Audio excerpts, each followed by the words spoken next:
So hi there again everyone, this is again Alan and welcome back to my channel. Today here in the Philippines, we are now on our 9th week of the quarantine and I hope you guys are all safe and healthy at home. Today we are going to be reviewing another paint brand. This brand is very much requested in this channel and without further ado, this is no other than the Miya Himi Gouache paints from China. I bought my set at Shopee Philippines at the account name happy6.ph. I ordered on April 29, 2020 and it arrived after 3 days, May 2, 2020. And during the time that I ordered this, it was 779 Philippine pesos or 15 US dollars, but now May 10, 2020, it is already 830 Philippine pesos or 16 US dollars. In Amazon US, this is priced at 24.98 US dollars or roughly 1,275 Philippine pesos. And if you are interested to getting yours, I'll be putting the useful links at the description box so you can easily access them. So as you can see, it came with this JNT Express wrapper and we are gonna be unboxing it. So I'm really excited for this, but we need to take extra care not to damage.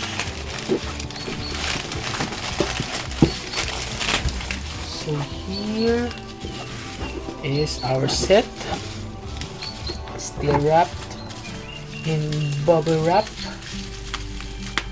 So let's just cut it from this side.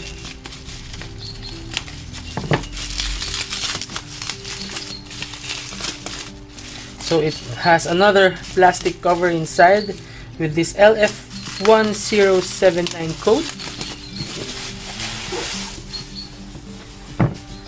So here now is our set. I got the blue container because I think it's less common. So it's kind of heavy, but that is expected because each cup is 30 ml.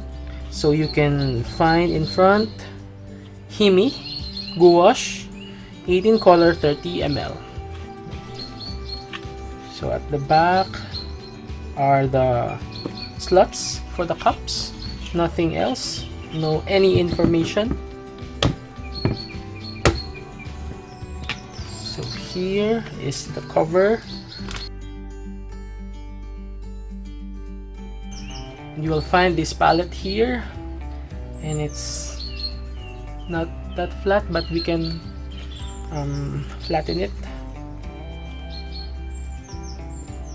It looks like a your typical Tupperware or lunchbox. So here are the 18 cups of gouache.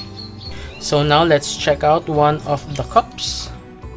So here you can find the same information that you can find at the cover. You can find here Himi Gouache 18 color 30 ml, and aside from that there's also a number code here and some Chinese characters. And a while ago I tried looking out for the meanings of these characters and I used the Google Translate app in my Android phone. Unfortunately, it just gave me some funny and weird translations, but somehow it gave me the idea what these characters are about. I think they're about the color names.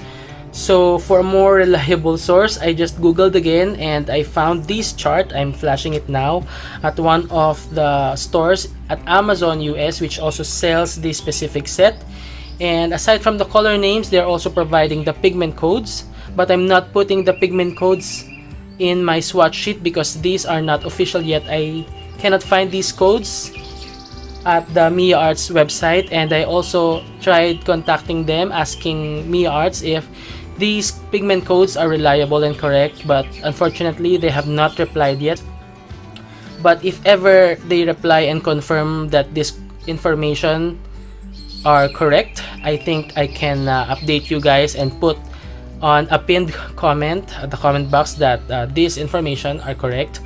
And if you need these codes, you can just pause the video for a screenshot of these codes. So now we are at the most exciting part of this review, which is the removal of the cup's cover. And by the way, this is how an individual cup looks like. So here is the cup. It's made out of plastic, and as well as the cover. And I think this is gonna be a little messy, so I've prepared some napkin sheets beside me, and I am expecting some paints to be sticking at the cover, so don't worry, because we are gonna be using these paints later on. So I think let's start with this one. Oops.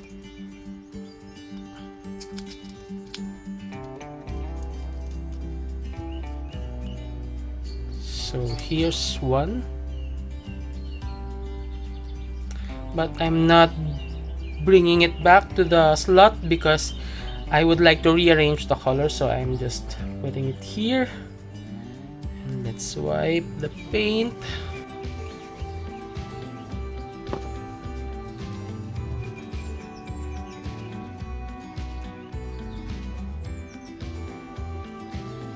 So let's do this for the rest, and I'm gonna be speeding it up. But yeah, it's so satisfying to do, right? So I think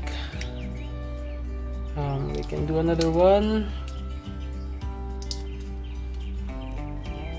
This looks like an ube jam or a yam jam. Let's do again another one.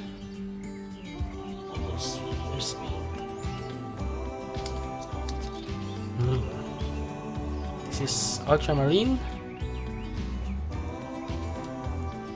and it smells like poster paint. Oops.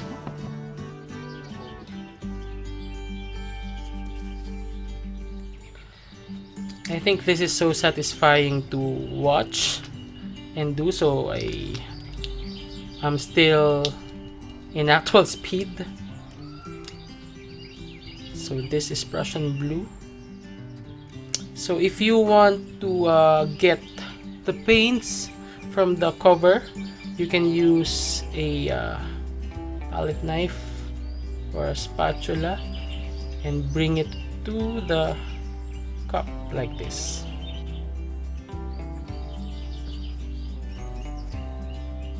And let's do again another one. Let's do this one. Oops.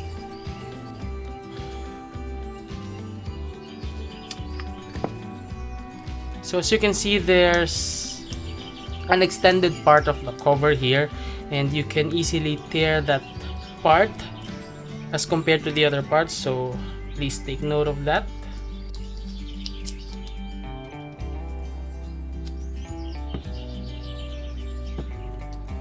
I think we can also save these paints and put it here.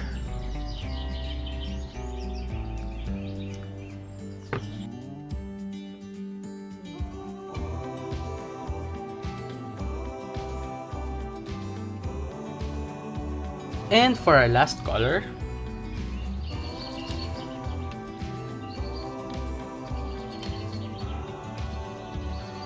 so now here are the yummy looking gouache cups, but don't you worry about the paints that stick in our covers, because we are gonna be using all of these in our swatches and sample painting.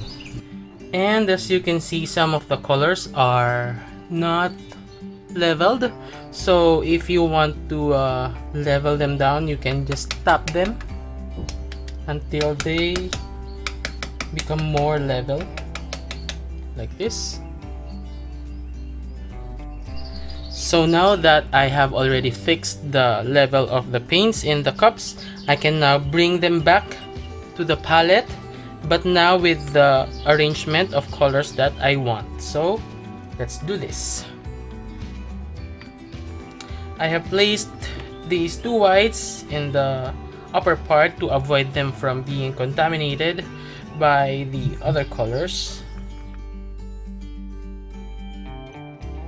And now, since we have enough paints to use for our swatch sheet and for sample painting coming from the covers, we can now set aside our cup set and cover it back so that it won't dry. But when you put back the cover with this palette, I think it's gonna get the paint, so I'm removing this. But I've been hearing some comments that it's okay if it dries because it's rewettable, but some artists don't prefer that to dry up. So I don't want it to dry up because I think they're easier to use if it's still moist, so I'll keep it covered. And so for our swatch sheet and for our sample painting, I am using Arches 185 cold pressed cotton paper as usual, and we are using the paints from the cover. And as you can see, they have already dried, and at least we have now idea how they re-wet. So I think we're ready to start. Let's start with titanium white. And a lot of you, I think, are asking why they need to include two whites here. It's because I think usually the gouache painters mix a lot of white instead of making the paintings translucent or using less paint and exposing more part of the white paper. I think it's different here, so you'll be needing more whites to show light in your painting, which is opposite to watercolors. Next, we have white.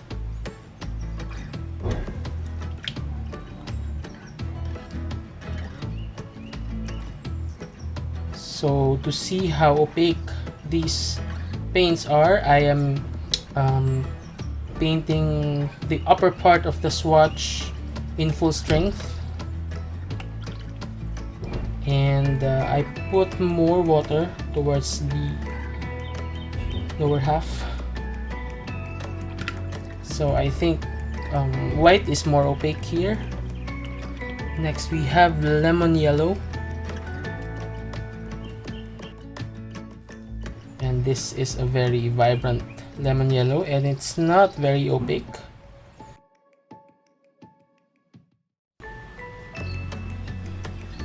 Now let's have medium yellow.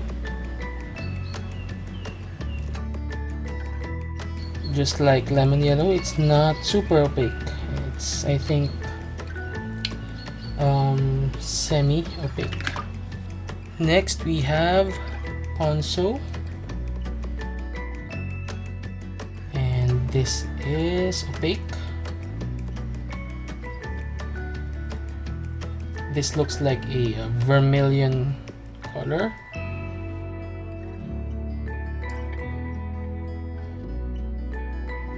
Next, let's have deep red.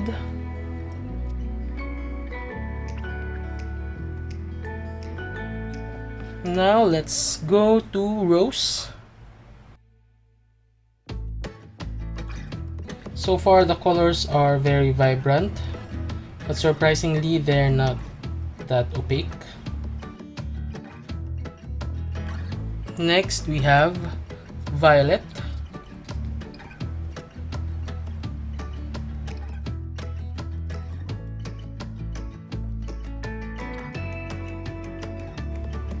Next we have ultramarine.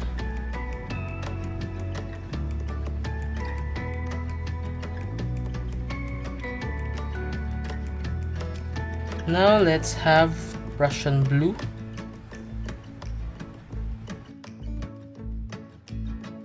And this one is very transparent. So let's get some more paints. It actually looks like a watercolor. Now let's have acid blue, which is PB17 if we are gonna be basing it from the chart that we found at Amazon. PB17 is a phthalo blue, phthalocyanine blue, which is also manufactured in China. Next we have jade green. Next we have pale green, which is now totally dry from the cover. So you can now see how it re-wets. So it re-wets easily.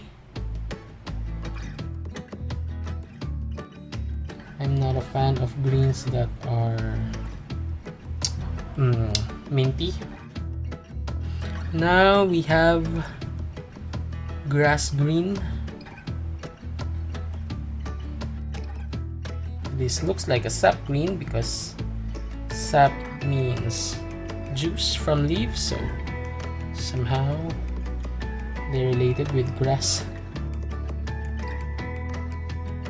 Next we have yellow ochre. Of course, this is opaque. And then we have ochre, which looks like burnt sienna. Next we have burnt umber.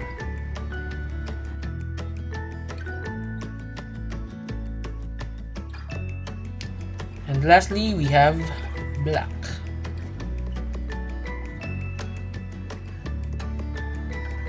So now our swatch sheet is dry. Let's now have a closer look.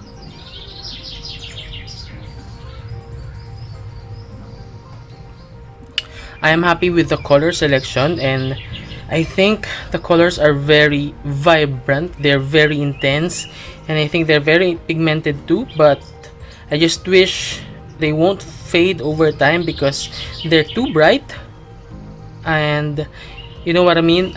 Whenever I see paints that are too bright, I have this feeling that somehow they are because of the brighteners or whatever. But I hope they really last because they're really good for the price.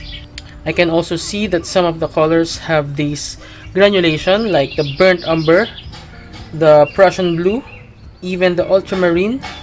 And of course, these are gouache paints. They don't move as freely as watercolors, so you need to be helping them. Yeah, as they dried, the colors went more opaque, and that is very obvious, especially with the violet, the ultramarine, the jade green, and to the burnt umber. So now let's proceed to our sample painting. And I think I'm gonna be taping again because I was so satisfied the last time I did my taped painting. So now I think we are ready to start with our sample painting. And if you have any questions, just comment it below because I'll be speeding this up to save time. Oh, by the way, I'm using a different palette. This is my White Nights palette. I am not using the palette that they provided because it's blue. I know this is gouache. I know it's thick and opaque, so you can actually still see the colors using this blue palette, but I think it will still be better to use a white palette. So let's begin.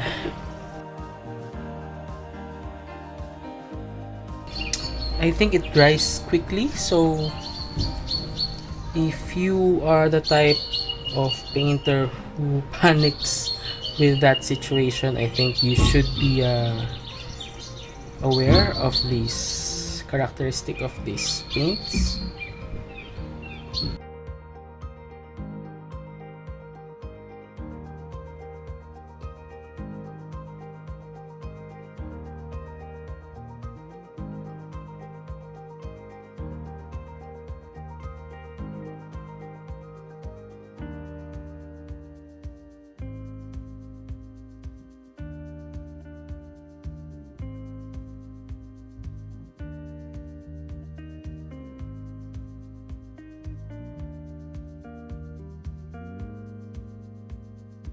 So I think we're done with our sample painting, and we just need to wait, just I think 5 to 10 minutes for these to dry. So now our painting is finally dry, and as you can see, beside our swatch sheet and sample painting is our palette and our leftover paints from the covers. And now we have finally come to our favorite part, the most exciting part, the removal of the tape. And for this process, I will just be silent for you to enjoy the process. So I think let's start.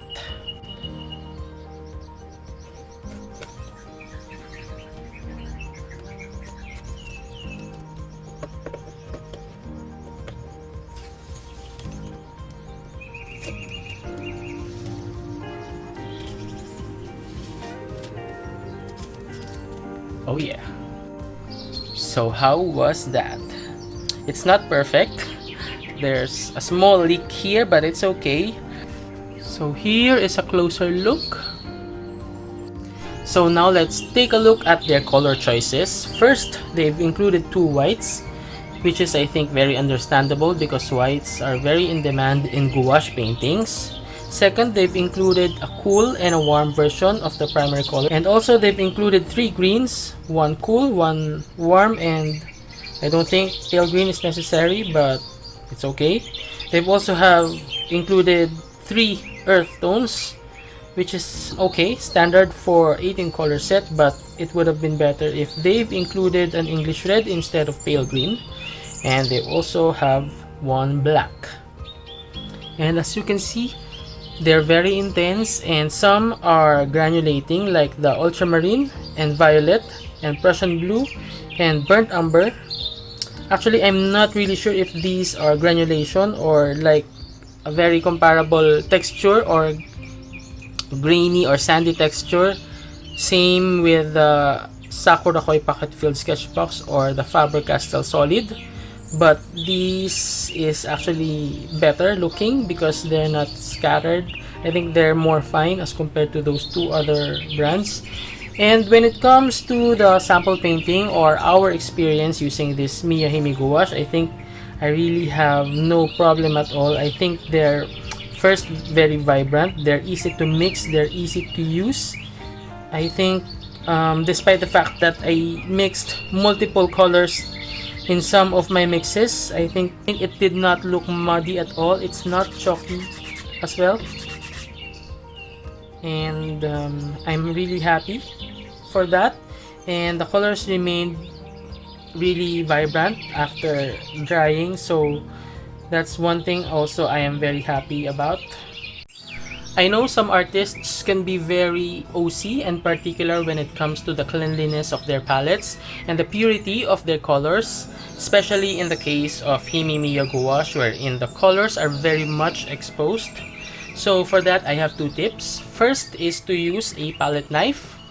Use a palette knife whenever you're getting your colors instead of your brushes, because when you use your palette knife, you will be wasting less paints because you'll get more precise amount of paints here and less paint will stick here, and you'll be able to transfer the paints to your palette more efficiently than using your brushes.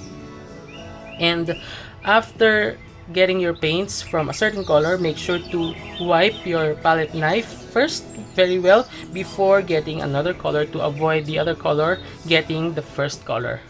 Second is to always keep your palette in a flat surface, because these paints are still in the liquid form, so it is very prone to leaking. So you don't want them to be kept in a surface where it is very risky.